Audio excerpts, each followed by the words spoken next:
Good morning बच्चों। आज हम सब पढ़ेंगे पाठ 16 पदबंध तथा वाक्य। पहले हम पदबंध पढ़ेंगे। पदबंध क्या होता है? पद अर्थात शब्द ही होता है, किंतु व्याकरण की दृष्टि से जब कोई शब्द वाक्य में प्रयोग किया जाता है तब वह पद बन जाता है। और बंध अर्थात कई पदों से मिलकर बना हुआ कोई वाक्यांश जो केवल एक की तरफ संकेत करे, उसे कहते हैं पदबंध। पदबंध सार्थक ध्वनि समूह को क्या कहते हैं? शब्द। सार्थक ध्वनि समूह को क्या कहते हैं? शब्द कहते हैं। और जो पद होता है, जब कोई भी शब्द किसी वाक्य में प्रयोग किया जाता है तब वह पद बनता है। तो यहां हम पद के बारे में पढ़ेंगे, अर्थात व्याकरण की दृष्टि से जो शब्द पद बन गया है वाक्य में प्रयुक्त होने के कारण, उससे बंधा हुआ वाक्यांश जो रहेगा वही पदबंध कहलाएगा। तो इस तरह से भी हम कह सकते हैं कि पदबंध कई पदों के योग से बना हुआ वाक्यांश है जो एक पद का कार्य करे, उसे कहते हैं पदबंध। तो स्पष्ट हो गया आपको कि कई पदों के मिलने से एक वाक्यांश का निर्माण होता है। वो पूर्ण वाक्य नहीं होता है, बल्कि वाक्यांश होता है कई पदों से मिलकर बना हुआ। पूर्ण वाक्य नहीं, बल्कि पूरे वाक्य का एक अंश होता है, लेकिन उसमें कई पद समाहित होते हैं, तो इसलिए उसे कहा जाता है पदबंध। कई पदों से मिलकर बंधा हुआ वाक्यांश ही पदबंध कहलाता है। स्पष्ट हो गया होगा आपको। अब ये भी ध्यान देने योग्य बात है कि वो कई पदों से मिलकर बना हुआ जो वाक्यांश होगा वो केवल एक की तरफ संकेत करेगा, एक ही कार्य करेगा, एक पद का कार्य करेगा, तो उसे कहते हैं पदबंध। अब इसमें विशेषता ये होती है कि पदबंध जो होता है इसमें कई पद होते हैं, अर्थात पदबंध जो होता है वो कई पदों का योग होता है। और पदबंध केवल वाक्यांश मात्र होते हैं, अर्थात ये पूर्ण वाक्य नहीं होता है, बल्कि केवल एक वाक्य का अंश होता है। अंश मतलब भाग। तो पदबंध क्या होता है? वाक्यांश मात्र होते हैं, पूर्ण वाक्य नहीं होता है। और तीसरी बात इसमें यह है विशेष कि ये एक इकाई के रूप में कार्य करते हैं। कई पद मिलकर भी एक इकाई के रूप में कार्य करते हैं, एक की तरफ संकेत करते हैं, एक ही का काम करते हैं, तो उसे कहते हैं पदबंध। तो आपको स्पष्ट हुआ होगा कि पहली बात शब्द क्या है? सार्थक ध्वनि समूह है। सार्थक ध्वनि समूह ही शब्द है, लेकिन वो पद कब बनता है? जब किसी वाक्यांश में, जब किसी वाक्य में प्रयोग होता है और व्याकरण की दृष्टि से जब वो प्रयोग किया जाता है तब वो पद बनता है। अब पदबंध क्या होता है? कई पदों से मिलकर बना हुआ एक वाक्यांश होता है जिसमें एक की तरफ संकेत किया जाता है। अर्थात कहने का ये अर्थ है कि कई पदों से मिलकर बना हुआ वाक्यांश जो होता है वो एक ही की तरफ संकेत करता है, एक ही पद का काम करता है, तो इसीलिए उसे पदबंध कहा जाता है। बंधा हुआ होता है, कई पदों का मिलकर बंधा हुआ रूप ही पदबंध कहलाता है।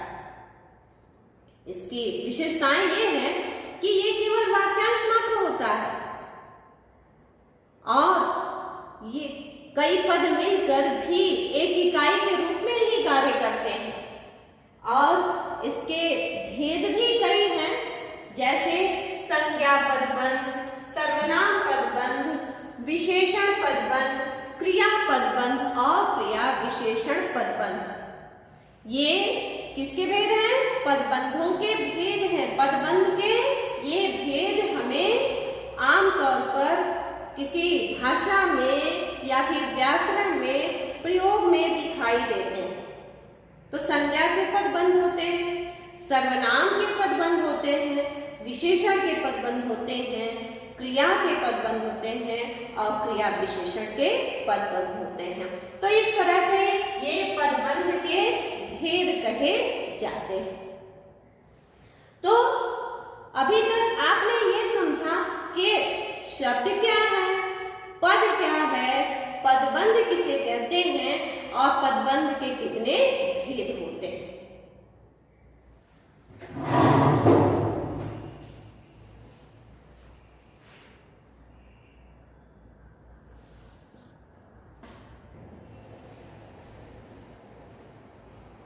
पदबंध के 5 जो भेद हैं उनको हम क्रमशः देख लेते हैं कि कैसे वो पदबंध के भेद के रूप में जाने जाते हैं। सर्वप्रथम हम लोग देखेंगे संज्ञा पदबंध। संज्ञा पदबंध में क्या ऐसा होता है कि उसको नाम दिया गया है संज्ञा पदबंध। तो संज्ञा, इसमें संज्ञाओं का नाम लिया गया है, अर्थात इसमें संज्ञा को ही दर्शाया जाएगा। तो कहने का ये तात्पर्य है, वाक्य में संज्ञा पदों के लिए काम करने वाले, संज्ञा पदों के लिए काम करने वाले पद ही इसमें काम करते हैं। तो यहाँ एक उदाहरण द्वारा समझा जा सकता है, कमला नगर में रहने वाले मेरे मित्र ने, मित्र क्या है? संज्ञा। और ये मित्र कौन से हैं? कमला नगर में रहने वाले मित्र हैं। और किसकी तरफ कहा जा रहा है? मित्र की तरफ, मित्र के लिए ही कहा जा रहा है। तो ये मित्र क्या है? संज्ञा है, लेकिन उनके लिए इतना बड़ा वाक्यांश प्रयोग में लाया जा रहा है, लेकिन ये सभी पदों से मिला हुआ वाक्यांश किसकी तरफ संकेत कर रहे हैं? मित्र की तरफ। तो ये हुआ संज्ञा पदबंध। दूसरा है सर्वनाम पदबंध। कैसे हम सर्वनाम को स्पष्ट कर पाएंगे, कैसे इसे जान पाएंगे कि सर्वनाम का ही पदबंध है? तो इस तरह से, क्योंकि वह कई पद मिलकर किसकी तरफ संकेत करेंगे? सर्वनाम की तरफ संकेत करेंगे, इसलिए वो सर्वनाम के पदबंध कहे जाएंगे। अब एक उदाहरण द्वारा आप समझ सकते हैं, विदेश से आए अतिथियों में कुछ क्या है? सर्वनाम। कुछ सर्वनाम है, अनिश्चयवाचक सर्वनाम है, आपको याद होगा, क्योंकि कुछ जो है वो सर्वनाम का शब्द है, लेकिन ये कुछ शब्द अर्थात कुछ पद के लिए ये सारे पद यहाँ काम कर रहे हैं, अर्थात ये कई पद मिलकर किसकी तरफ संकेत कर रहे हैं? कुछ की तरफ संकेत कर रहे हैं। विदेश से आए अतिथियों में कुछ लोग हिंदी नहीं जानते। तो कुछ क्या है? सर्वनाम है, और ये सारे पद मिलकर कुछ की तरफ संकेत कर रहे हैं, अर्थात इसी के लिए कार्य कर रहे हैं। ये सारे पद मिलकर एक वाक्यांश बना रहे हैं। तो ये किसका वाक्यांश है? सर्वनाम पदबंध का। तो ये सर्वनाम पदबंध कहलाएगा। अब विशेषण पदबंध का भी, जब विशेषता बताने वाले शब्द, कई शब्द मिलकर एक की तरफ संकेत करते हैं, एक पद के लिए कार्य करते हैं, तो उसे कहते हैं विशेषण पदबंध। यहाँ एक उदाहरण मैंने लिखा है, इसे आप देखें और समझें। जंगल में रहने वाला मोटा पागल, ये सब क्या है? ये सारे विशेषण के शब्द हैं, जो विशेषता बताने वाले शब्द कहे जाते हैं। ये सभी विशेषण के शब्द हैं और ये किसके पदबंध हैं? विशेषण पदबंध है। अब पूरे वाक्य में पढ़ती हूँ। जंगल में रहने वाला मोटा पागल हाथी आतंक मचा रखा है। तो हाथी तो उधर है, विशेष से हो रहा है, लेकिन ये सारे जो विशेषण के शब्द हैं वो किसके लिए प्रयुक्त हो रहे हैं? हाथी विशेष के लिए प्रयुक्त हो रहे हैं, तो ये विशेषण पदबंध कहलाएंगे। स्पष्ट हो गया होगा कि जंगल में रहने अर्थात जंगली, मोटा, पागल, ये सारे विशेषण के शब्द हैं और किसकी तरफ? इन्हीं विशेषणों की तरफ ये संकेत कर रहे हैं कि विशेषण के पदबंध बन रहे हैं। तो कई पद मिलकर जब एक ही पद के लिए काम करते हैं तो वही तो पदबंध होते हैं ना, तो इसलिए ऐसा ये बन रहा है। अब चौथा जो है क्रिया पदबंध। क्रिया पदबंध में कई क्रियाएं एक साथ मिलेंगी, तो क्रिया के कई पद जब एक साथ मिलकर एक ही तरफ संकेत करते हैं तो क्या बनता है? क्रिया पदबंध। अब देखिए यहाँ, खाना खाकर, पढ़ लिख कर, सो गया है। खाना खाकर ये भी क्रिया, पढ़ लिख कर ये भी क्रिया, सो गया है ये भी क्रिया। ये सारे वाक्यांश जो हैं वो ये स्पष्ट करते हैं कि किसी न किसी एक की तरफ ही संकेत कर रहा है। तो वह कौन है? सर्वनाम है। वह खाना खाकर, पढ़ लिख कर सो गया है। इससे ये स्पष्ट होता है कि कई क्रियाएं मिलकर एक ही पद का कार्य कर रही हैं, तो ये क्रिया पदबंध हुआ। अब क्रिया विशेषण पदबंध। क्रिया की विशेषता बताने वाले शब्दों को क्या कहते हैं? क्रिया विशेषण।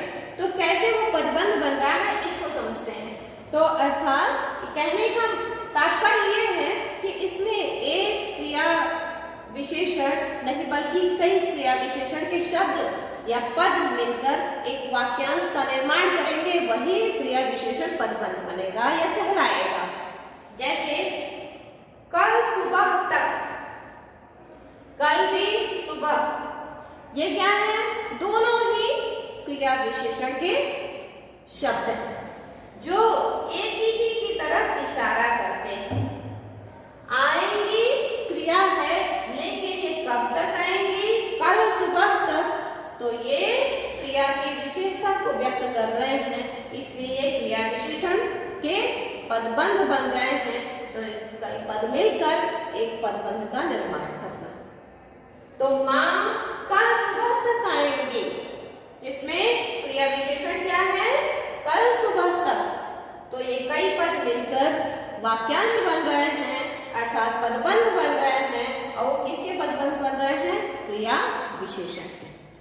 तो मुझे उम्मीद है कि आपको ये पाठ समझ में आ गया होगा। धन्यवाद।